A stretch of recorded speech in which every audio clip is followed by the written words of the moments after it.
Kami sayang kawasan ini, sayang tanah.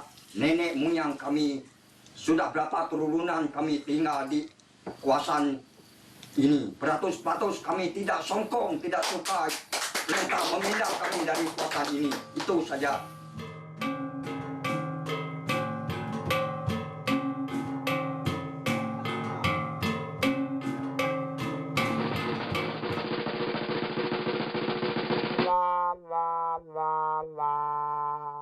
What's wrong with rural Sarawak?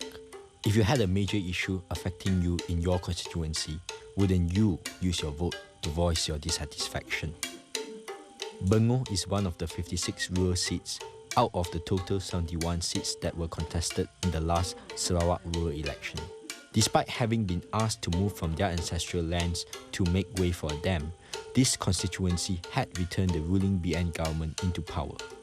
This dam was a project to provide water to Kuching and its surrounding areas. Its construction was completed in 2010.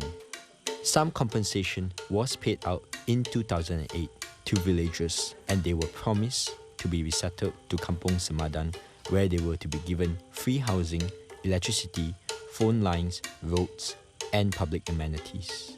Nevertheless, until now, the resettlement is far from complete. These are the photos of Kampung Semadan resettlement our firm crew took in early August 2011. They were to be resettled by 2010, but the government resettlement project is far from complete. From our urban viewpoint, we are thinking that the villagers can't be happy with the dam project, or was the compensation given really satisfactory, and what about the fact that they had yet to be relocated as promised? So why did they vote the way they did? We decided to take a trip down from KL to Kuching to pay a visit to our fellow Malaysians living in the 4 villages affected by the Bengoh Dam.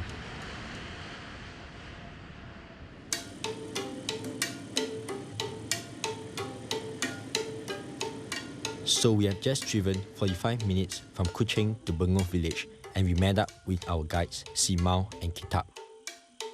We had to pass the JKR checkpoint at the dam's entrance to get to the footpath to these villages. Visitors usually require a JKR permit, but we got through without any hassles. Prior to this, our producer Ong BK was stopped at this same JKR checkpoint by Sarawakian immigration and sent back to KL on a one-way plane ticket. No reasons were given. So here we were on the unbeaten track, where we passed clearings, plantations, hilly terrain, muddy trails, beautiful pristine forests, and a minor challenge: narrow bamboo bridges. Imagine a river 10 meters below you, and all that is separating you from the river down below is one narrow, slippery bamboo branch. These bridges were constructed by the villagers themselves. Before this, they had to wade across the river. Amazingly, the villagers had no trouble at all crossing with supplies on their backs or even gas tanks. To our relief, the first village we arrived at was Kampung Taba site, the nearest village to the road. We still had to walk for 1.5 hours to reach it. We were told that this village had willingly accepted the government's compensation and had agreed to resettle. We managed to speak to the village committee secretary, who still seemed to have many concerns despite their decision. Cuma dia bayar papasan yang tenggelam dengan air lah. Tidak pernah saya dengar apa-apa lah. Macam janji ini, janji itu. Walaupun dia janji pun tidak tahu. Mungkin ini kosong atau tidak itu. Itu yang kami takut nanti kalau banjir datang nanti itu dam sumbat kampung kami memang tenggelam nanti. Macam mana itu? Morali pun susah juga.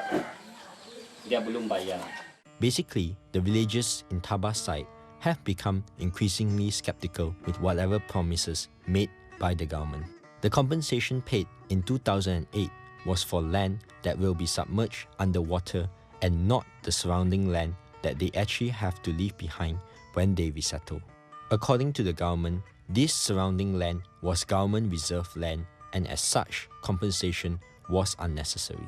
Off camera, many of them expressed that this whole exercise seemed more like a land grab whereby they were unfairly compensated for the loss of their ancestral land.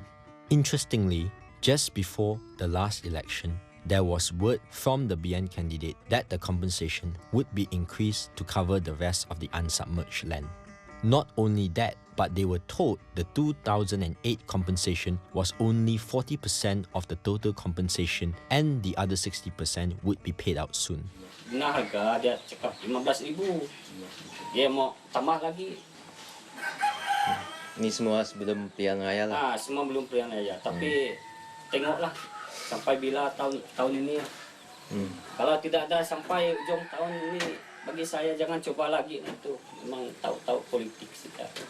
And then we asked him about the election results. Dalam kuasa negeri itu hari siap kurang pasti karena kami hitung sana pun majoriti satu saja dia menang.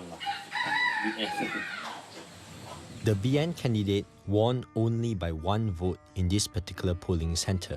One cannot help but wonder if the last-minute promise of extra compensation tipped the votes in favour of the BN candidate. After trekking for another 2 hours, we reached Kampung Verdroy, the village of Simau, our guide. Unlike Kampung Tabah Said, half of the villagers here did not accept the government's compensation and planned to move to their resettlement of their choice. We talked to Sichi Hao, the lawyer of the villagers, on why they had resorted to legal action. Of course, they have tried to talk to their elected representatives. They've tried to talk to Land and Survey. They've tried to even talk to all the community leaders and all this, and the government departments to look for a way to resolve the problem. In all these cases, when they try to talk to all this, the authorities, the elected representatives, they don't get the support. The end result will be they will be losing their land. They'll be losing their ancestral land and native customary rights land. So they have to go to court. That is the last resort. That they have to get a declaration that they have rights to stay on the land. Some people might say that they opt for compensation, they give up the land. But in the long run, those people who treasure their land, those people who are staying on their land will benefit in the end. As such, we thought these villagers were most likely to voice out their objections at the ballot box. Let's go through their choices at the ballot box for their constituency N16 Bengoh. There was the incumbent Dr. Gerald Susip of SUPP, a component party of BN who has been sitting for 2 terms. There were Richard Elias Peter for SNAP, Wijok Tomic, an independent candidate, and there was Willie Mongin of PKR, whom we thought would have had the most to gain from the dissatisfaction of these villagers. Nevertheless, there was a slight problem to our assumptions. Dengan nama saja calon PKR tapi belum ada nampak muka sampai habis election itu saja tiap election muka dengan nama saja muka tidak ada nampak. Itulah masalah PKR ini. Stay. The PKR candidate never made his way to that village. What a waste. Furthermore, we had heard he was not around Bengoh during the whole 10-day campaign. What was Willie's reason for all these things we had heard? We could not make it to visit that area. Nothing really is that there were some reports that you weren't on the ground the whole 10 days period. Is this true? And if so, why were you not on the ground? As a candidate, we have to focus on the black area first rather than the green area. So it's very much strategic rather than perception of the mass. Some people were actually saying that you were in KL Yes. the 10 days. Is this true or? I was during the nomination day, the first day I was in KL for 2 days prior to insufficient of fund, right? I see. Right. So because it's not nice to elaborate here because Okay. during that time it's basically financial factor is basically see. one of the reason why we cannot really full swing. Factors such as distance, money, and strategy were cited as reasons. But one can't help wondering if we in KL would vote for a candidate whom we know nothing about and whose face we have never seen. Can we blame the villagers if they had not voted for the alternative if the alternative had never presented itself to them? However, one villager was of the opinion that the incumbent had taken the voters for granted and it was time to kick him out and change the government. Kalau boleh, sebab kita nak ubahkan semuanya lah, nak ubahkan perintah baru lah, nak ubahkan pilihan baru dan seperti di negeri orang lain seperti di Selangor. We had to ask them, had any of the candidates met them at all? Ada calon Barisan Nasional pakai helikopter. In this polling station, the incumbent from BN won with a comfortable majority. Simao, our local guide, had this to say. Calon Barisan Nasional berjanji bahawa kerajaan akan menilai pampasan semula selepas orang terima pada 2008 dan akan bayar di luar perimeter Sabah. Sudah bersedia duit hanya 64 juta. Di penempatan semula lagi di kawasan Semedang, rumah percuma 7 ekar tanah yang diberi setiap keluarga, 6 ekor anak sapi dan 20 poin kawasan rumah, dan trust fund akan diberi juga kepada mereka yang pindah. Itu janji-janji barisan semasa kempen oleh kerana kemenangan yang besarlah bagi kawasan kami sana. But have any of these promises been fulfilled? Selepas pilihan raya sampai bulan 8 ini, calon Barisan Nasional belum ada apa-apa janji yang ditunai. It seems to us that the ruling coalition played their hand right by using the land compensation issue to their favour. At the same time, can we blame the villagers when none of the other candidates visited them? Just like Kampung Tabah site, Kampung Rejoice houses were powered with solar power panels. The panels generate only enough electricity for a single light bulb till midnight, or maybe a few hours depending on the sunlight during the day. The villagers complain that the project has failed to even provide enough light for each house. How ironic when their land is now being sacrificed so that people elsewhere will have a steady stream of water and electricity. No electricity equals no internet, no TV or telephone. They are practically cut off from the world outside, having almost no access to information. The next morning, we decided to visit the new settlement the Rejoice villagers are constructing by themselves on higher ground. Jadi berapa jauh kampung baru ini dari kampung asal? Kurang lebih 20 minit macam tu. Dan berapa jauhkah kami dari jalan raya terdekat? Di Bengoh sana 2 jam lebih macam tu lah. Kurang lebih maksimum 3 jam. Kita sekarang di penempatan semula yang dipilih oleh kami sendiri di kawasan dinamakan Nyekul. Sebelum kampung ini didirikan, ada apa di tanah ini? Ini kawasan hutan. Ya, di tempat yang tinggi lah. Tidak ditenggelami air empangan Bengoh. Di manakah tempat yang akan ditenggelami? Tempat yang tenggelam ini jauh di bawah sana, di tepi sungai Bayan sana. Semua penduduk kampung yang enggan berpindah, yang selama 17 pintu, termasuk extension family adalah lebih 20 keluarga semua. Jadi nampaknya kawasan ini tidak seluas kampung asal. Memang tidak seluas, tetapi tempat ini amat sesuai bagi kami lah sebab tempat ini pemandangannya luas dan nampak. That's a good view for us to see everywhere sebab ini adalah tempat asal kami, tempat nenek moyang kami sejak dulu. In Verjoy, the villagers have taken matters into their own hands as they had clearly given up on the government. But this sentiment didn't translate to votes either. Or maybe the votes for BN from the next village, Kampung Semban, were too overwhelming. Kampung Semban, it serves as a popular tourist destination. Its village women still wear the traditional copper rings and perform the traditional dance for tourists who are willing to trek up to the village. As a result of this, it is one of the most developed village among the 4 villages here and even has mobile phone and TV reception. Here, we were worried that word may get out that we were filming in the area and may be stopped at the checkpoint on the way out.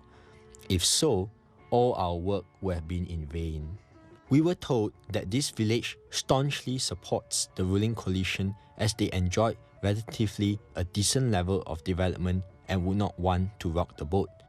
Here's why an elderly villager supports the incumbent Dr. Jal Susip of SUPP. Sebab dia cuba minta tolong lah. Kalau dia dapat, dia makin tolong rakyat, dia kuat sengkap di sana. Just like Kampung Verjoy, the people of Kampung Semban also did not agree to be resettled, but believed that the incumbent would fight for them. Yet, we wanted to know why do they have to leave. As shown here, Kampung Semban is located 395 meters above sea level and their village is not to be submerged by the dam waters. Saya tak tahu. Tak tahu. Sebab tidak ada masyarakat pindah atau tidak pindah ke kampung saya dengan pengurusnya. Clearly, there was a lack of democratic participation in these villages. Generally, there seemed to be a culture to follow what the leader or the government of the day says.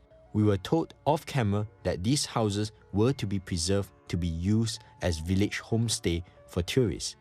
If this is really true, why can't the villages remain, be incorporated and benefit from this new tourist scheme?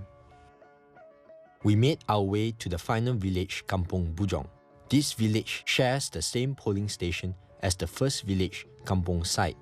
One of our guides, Bodoy, is leading a small group of villagers from this village to resettle on higher ground because they want to maintain their independence and sustainable lifestyle. Kumpulan saya di Kampung Bujong ini memang tidak mau pindah. Alasan kami tidak mau pindah, macam saya inilah. Memang orang petani. Kalau saya tidak buat sawah padi, tidak buat kebun, tidak sempat makan. Kalau saya kerja di sama Cina kah, di Kuching kah, di mana-mana, saya punya allowance RM10 saja. So why did the other villagers decide otherwise? Memang dia tidak mau pindah juga, tapi dia memang mau itu uang. Karena dia cakap itu uang, pasal papasan dia itu tidak berkaitan sama itu pindah ke tempat lain. Itu dia banyak cerita sering. Yet, as the recent NCR Land judgments have shown, accepting the compensation may very well extinguish their right to obtain a declaration. On the other hand, we were shown this news clipping that villagers who refuse to move would be denied development. A case of damn if they do, damn if they don't. If you were a villager, what would you do? Later that night, we spoke to the Bujong villagers and they told us how initially they were sold this idea that the Bengoh Dam was a project where development has come to their constituency. The lake formed by the dam would enable them to carry out aquaculture and they would be able to travel by boat across it. Also, they were all to be resettled on the higher ground with modern amenities and a road to their combined resettlement. Kemana tempat tidak dapat pindah ke kawasan orang lain, mesti di kawasan sendiri. As such, they also saw their move to higher ground as preserving their rights and also doing what they were initially promised would be done, moving to higher ground on their land. Alas, this turned out to be just another broken promise. Across the 4 villages, we noticed how few youths there were in the villages. Most leave the villages at a young age to work in the towns as far away as Johor, where they can earn 3 times more than what they do working in a coffee shop in Kuching. We had heard how some youth returned from the cities when they heard about the compensation money. The thousands given out and promised to them are a princely sum for the cash-strapped villages. In fact, some youth were still around waiting for the remaining compensation. The next morning, we left Bujong and trekked back to the JKR checkpoint. We were worried throughout this journey back that we may be stopped and our cameras confiscated. But thankfully, our worries did not materialize and we managed to breeze past the JKR checkpoint. This has been a story of broken promises, missing candidates, and being kept in the dark. Looking back at the 4 villages we visited, yes, the villages were all mainly preoccupied with the threat of the dam. Some were bought in by the promises of development and that more compensation was on the way, while others not so. Nearly half of them across 3 villages, Rejoy, Bujong, and some from Said, found a solution by settling on higher ground, staying put on their ancestral land and risk being denied the government's compensation for their soon-to-be submerged houses, land, and orchards. These villages have been kept in the dark both literally and figuratively. We saw how little these villages live with, living off the land and the insufficient power supply with experimental solar panels. Yet their land has been taken away with vague promises of compensation. None of these promises were given in black or white. Contrary to what we have set out to find, the villagers did, to a limited extent, voice out their unhappiness at the ballot box, even with the absence of the candidates and the lack of outside information. But the 23% vote swing was not enough to effect changes for the better. From their isolated point of view, the majority of these voters still do not see the choices that is open to them at the ballot box. Perhaps that may make it easier for them to be bought over by the vague promises of compensation and development. While we sit transfixed in front of our computers that says enthusiastically that change will come to Malaysia, we take for granted that change is also on the way to the rural areas as well. So-called hot-button issues like the Al-kitab fiasco and NCR Land were hyped up by the media but had not the effect we all expected. We ourselves have been kept in the dark as to the actual reality in the rural areas. Whether we liked it or not all votes are equal. Rural votes do matter more than ours in the grander picture. Malaysia's rural votes hold the key to change in Malaysia. Is it time to recognize that rural Malaysians or Sarawakans deserve to be given all the options and the information to put democracy to work for them? Shouldn't they be entitled to make their own choices with their eyes open rather than imposing choices on them? For everyone's benefit, the unfair rural-urban divide should go, but who should take the first step?